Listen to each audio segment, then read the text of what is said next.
Bismillah. Bismillahirrahmanirrahim. Assalamualaikum warahmatullahi wabarakatuh. Alhamdulillah rabbil alamin, wassalatu wassalamu ala asrafil anbiya wal mursalin wa ala alihi wa sahbihi rasulil ajmain. Amma ba'du. Alhamdulillah, pada subuh hari ini kita akan mendengarkan tausiah, di mana beberapa hari yang lalu kita sudah kedatangan beberapa ustadz, ada yang dari Pemilahan, ada yang dari Palembang, ada yang dari Padang Panjang, dan kali ini kita akan mendengarkan tausiah dari ustadz yang kalau dari sini jalan kaki mungkin berapa hari Pak? Mungkin bisa 15 hari mungkin ya. Nah, apalagi daerah yang ditempuh itu cukup indah, cukup menawan, karena selama ini kita belum pernah melihat ustadz-ustadz kita yang cukup fenomenal gitu ya. Jadi Ustadz Masri Jepri yang berasal dari Ombilin. Nah, kepada Pak Ustadz, waktu dan tempat kami persilahkan. Bismillahirrahmanirrahim. Assalamualaikum warahmatullahi wabarakatuh.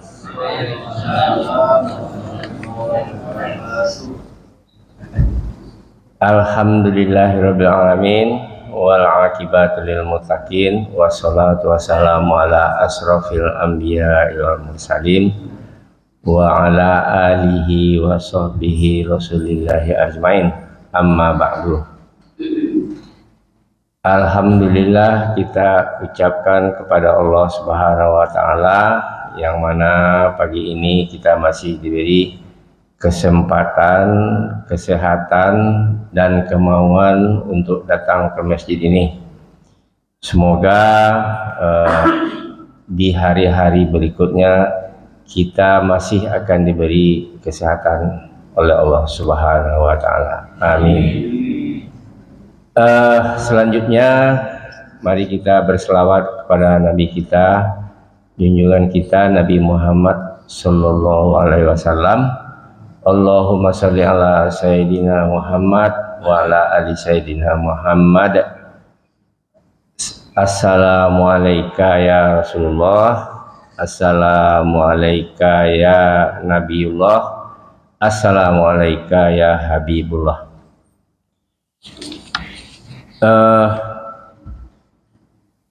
Bapak-bapak, ibu-ibu sekalian,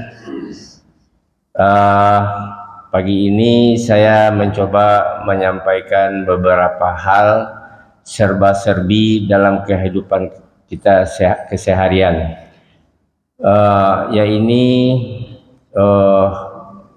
membaca sesuatu yang ada hubungan dengan Allah Subhanahu wa taala ketika melihat atau mendengar, baik dalam bentuk ucapan maupun dalam bentuk yang saat ini memakai medsos, itu umumnya WhatsApp atau WA. Tapi sebelumnya kursi ini kok goyang-goyang ya? Soalnya sudah lama saya tidak duduk di sini. Terakhir tahun 2011.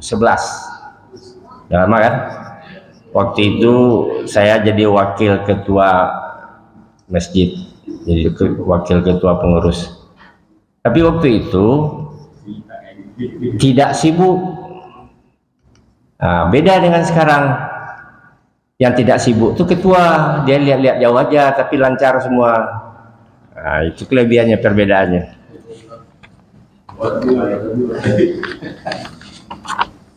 Pas bawa buku ya. Soalnya kita kan tidak ustadz. Jadi ini jangan salah bapak ibu. Ini 3 minggu nih menyiapkan Palembang ini.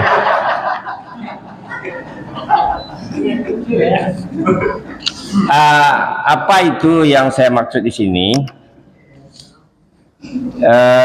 Ucapan sehari-hari yang beberapa di antaranya janggal kalau menurut saya. Jadi yang saya sampaikan ini bukan merupakan suatu ketentuan ya. Itu pendapat saya aja. Wallahu a'lam bishawab. Silakan Bapak-bapak menelaahnya sendiri. Yang pertama itu adalah ucapan subhanallah. Kalau Pak Sudarmaji, kapan kita mengucapkan subhanallah itu? Melihat apa atau mendengar apa? Mendengar sesuatu yang bagus. Ya, melihat kejadian atau pendengaran yang kurang bagus. Misalnya ada kebakaran, melihat kecelakaan, kita lewat tol, berserakan mobil, ada mayat, ada yang masih duduk-duduk, ada anak kecil. Waktu kita melewati mobil yang lagi berantakan itu, kita ucapkan apa? Subhanallah kan, yang tepatnya. Terus tidak jauh dari situ ada anak kecil, selamat ya. Kita mengucapkan Masya Allah, ya kan? Jadi itulah bedanya. Jadi kadang-kadang di WhatsApp itu kita lihat juga seharusnya dia mengucapkan Masya Allah, melihat keindahan, dia membilangkan Subhanallah. Subhanallah itu kita gunakan waktu kita zikir, Maha Suci Allah.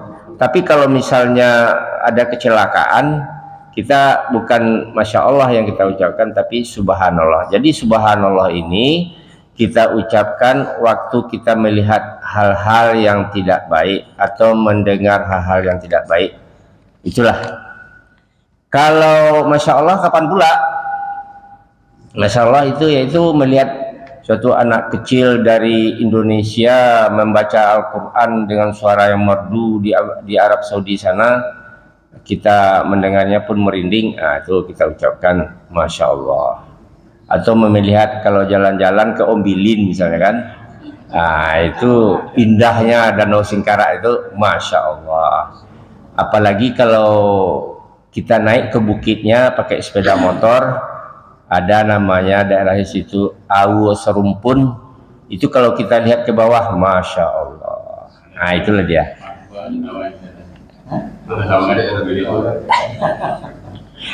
Yaitu kan yang saya bilangkan itu yang sebenarnya.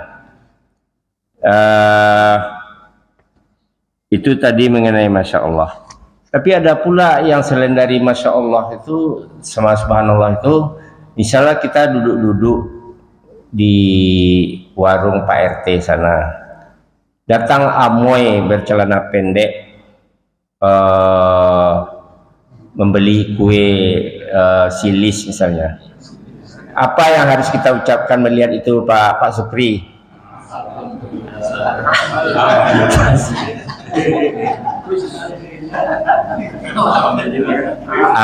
Paling-paling yang diucapkan Pak Supri dua, ya kan? Kalau tidak astagfirullah, alhamdulillah.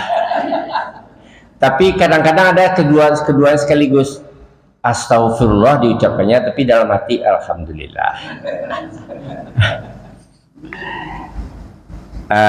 Itu dia sedikit mengenai Subhanallah dengan astagfirullah. Kita pindah ke yang lain.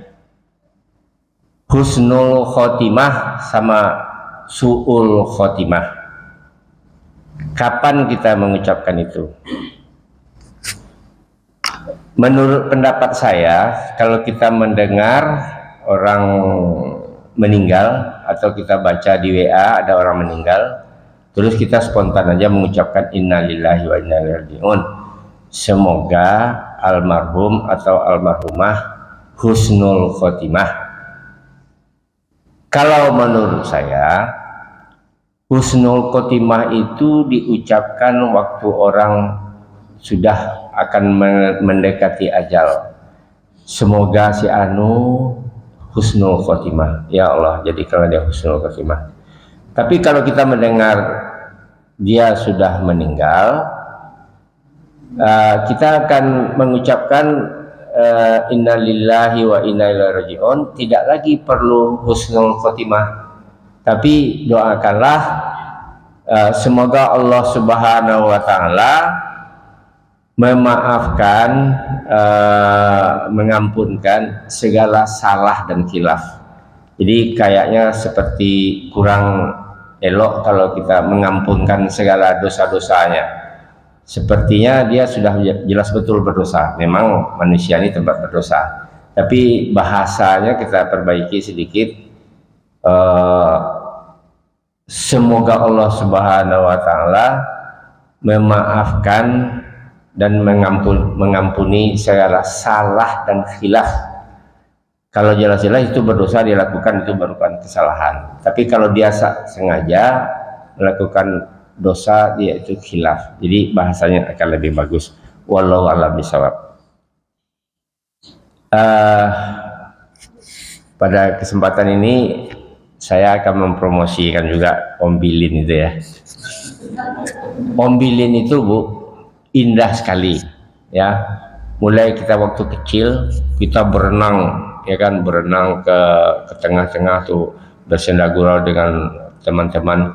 Habis itu kita ambil sampan. Waktu di kampung saya itu namanya biduk, berbiduk kita ke sana mengayuh, kemudian berhamburan ke danau berenang. Indah sekali. Apalagi kalau persis di jembatan itu kita pura-pura jatuh dari kereta api, padahal kereta api masih pelan kan. Itu bersihanyut ibu-ibu mekik lah. Wah, kami berkelahi jatuh, padahal kami sengaja pura-pura kelahi dan pura-pura jatuh ke sungai Om Bilin itu. Ada orang mendengar Om Bilin itu di Sawalunto. Sawalunto itu memang terkenal dengan tambang batu bara Om Bilin. Kenapa nama Om Bilin? Padahal jauh dari Danau Singkara itu, Sawalunto itu jauh, lewat Solok pula dulu, lewat Silungkang. Sungai Om Bilin itu melewati Sawalunto itu. Jadi batu bara itu dicuci dengan sungai Om Bilin. Jadi maka disebutlah tambang batu bara Om Bilin. Nah, itu namanya. Terus apa saja keistimewaan Om Bilin itu? Seperti saya bilang tadi, sangat indah sekali. Makan paling enak di sana. Kalau makan kita hari ini di Kota Buana, besok kita makan di Om Bilin. Pasti milihnya Om Bilin. Ini promosi juga sedikit ya. Karena keluarga saya juga ada yang berjualan nasi di Om Bilin. Oke, kita lanjut yang lain ya. Misalnya Amin.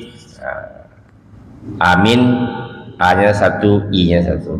Amin, A-nya dua, I-nya satu. Amin, A-nya satu, I-nya dua. Amin. Itu pergunaannya itu masing-masing ada. Yang sering kita gunakan waktu sholat adalah yang keempat kan, amin. Amin itu artinya, ya Allah terimalah, kabulkan doa kami. Kalau amin tadi itu A1 I1 itu aman, tentram. Jadi kalau amin, jujur, percaya. Amin, percayalah, amankanlah. Jadi hati-hati bapak-bapak, ibu-ibu, jangan buru-buru membilang amin itu. Kita harus bilangkan amin. Ada saya dengar juga sekilas Pak Imam kita di sini bilangkan amin. Ada gitu. Bukan Pak Amin yang di apa, itu almarhum.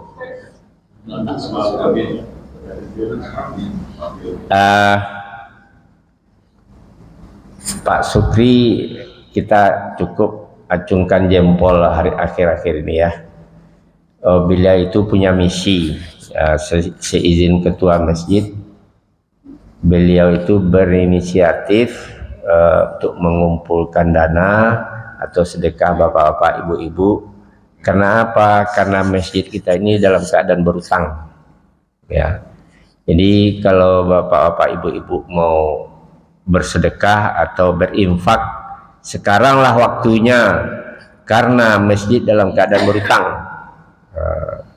Beda dengan masjid Jogokarian. Kalau Jogokarian itu uang yang masuknya banyak, keluarnya juga banyak. kalau bulan puasa ini ada 1.000 apa 3.000 tuh takjil yang disediain untuk rakyat sekeliling. Tapi donaturnya juga banyak.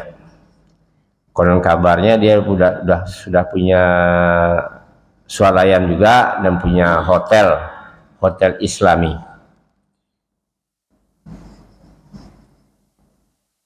Kemudian yang lain, jam berapa nih sekarang nih?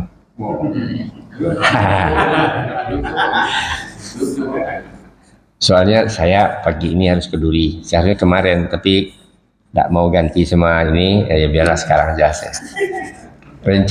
Rencana mau mengisi di Masjid Agung Usuluddin. Itu kalau diminta sama pengurusnya.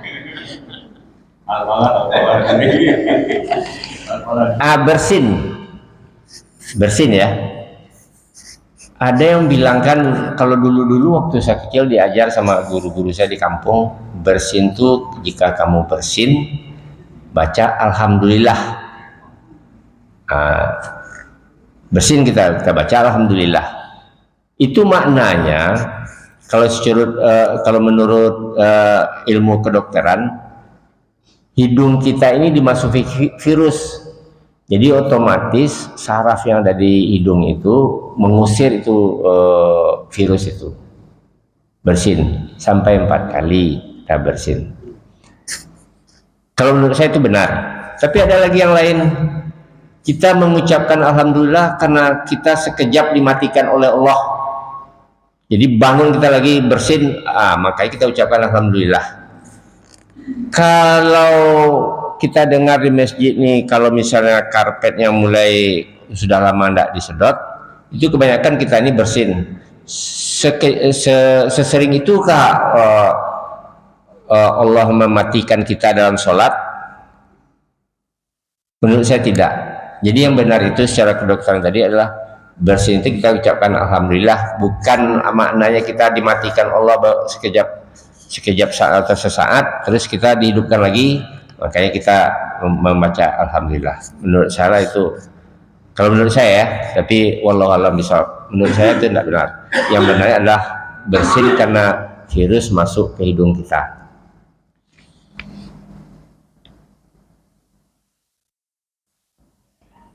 Satu lagi ya, yang terakhir, saya tidak perlu banyak-banyak ya. Sikap kita begini. Kalau Lebaran itu para petinggi Kota Pekanbaru ini mengucapkan selamat berbuka puasa begini. Itu justru di challenge atau dibantah oleh ulama dari Tiongkok. Saya lihat videonya. Heran saya orang Islam di Indonesia nih. Kalau sikit-sikit, kalau dalam restorasi segini-segini gitu. Itu adalah kebiasaan orang Buddha. Dan kalau kita lihat pula video-video orang Arab sana, tak ada orang-orang yang baju gamis putih itu yang begini-begini. Tak ada. Jadi saya kira benar juga. Tapi terserah kita, karena Nabi pernah mengatakan siapa yang menyerupai suatu kaum, maka mereka termasuklah golongan, maka dia adalah masuk golongan mereka. Sehubungan dengan ini teringat pula saya ya, kalau kita pergi ke kuburan atau melihat orang yang sedang berduka meninggal, sibuk semua, terutama ibu-ibu cari baju hitam, semua terus pakai kacamata hitam, pokoknya serba hitam.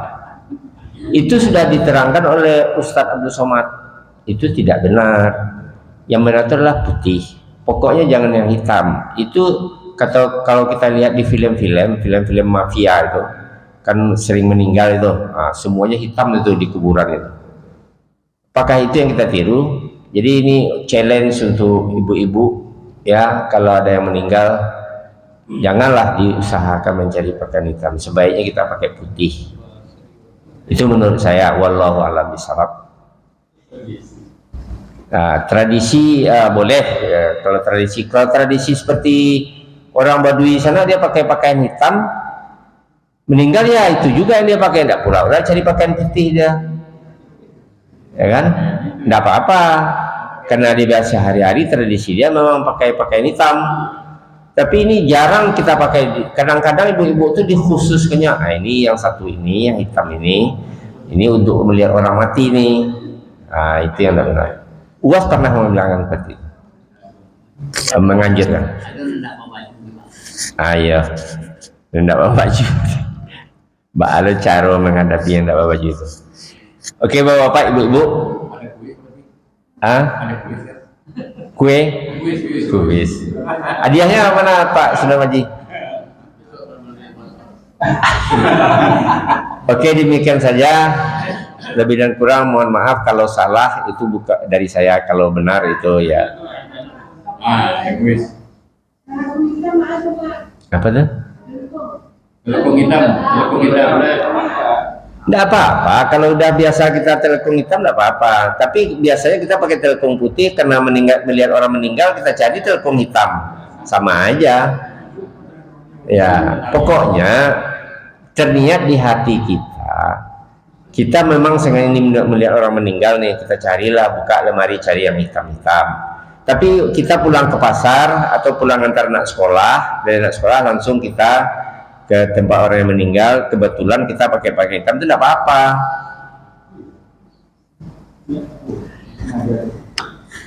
Hitam itu capek semuanya, Pak. Tapi kalau mobil hitam kata orang itu elegan, tapi tidak tahu lah ya. Demikian saja. Assalamualaikum warahmatullahi wabarakatuh.